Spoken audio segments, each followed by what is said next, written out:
আপনি কি জানেন যে জিনিসটা আমরা প্রতিদিন ফেলে দেই সেটাই হতে পারে ওজন কমানোর প্রাকৃতিক সহায়ক? হ্যাঁ, বলছি কমলার খোসার কথা। তাহলে চলুন জেনে আসি। তার আগে এরকম গুরুত্বপূর্ণ তথ্য সবসময় পেতে ফলো বা সাবস্ক্রাইব করে পাশে থাকুন।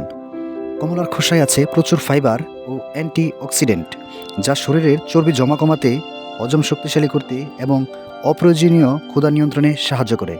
কিভাবে ব্যবহার করবেন? কমলার খোসা ভালো করে ধুয়ে রোদে শুকান। তারপর ১ চামচ শুকনো খোসা ১ কাপ পানিতে ফুটিয়ে নিন ১০ থেকে ১৫ মিনিট। তারপর ছেঁকে নিলেই তৈরি হয়ে যাবে কমলা খোসার চা। সকালে খালি পেটে বা রাতে খাবার আগে নিয়মিত পান করুন। তবে মনে রাখবেন, এটা কোনো ম্যাজিক নয়। সঠিক খাবার আর একটু ব্যায়াম আর নিয়মিত এই অভ্যাসটি থাকলে ফল মিলবে। অতিরিক্ত নয়, পরিমিত ব্যবহার করুন।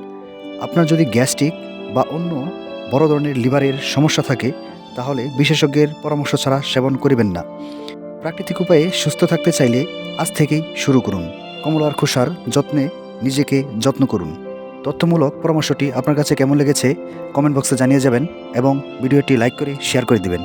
ধন্যবাদ।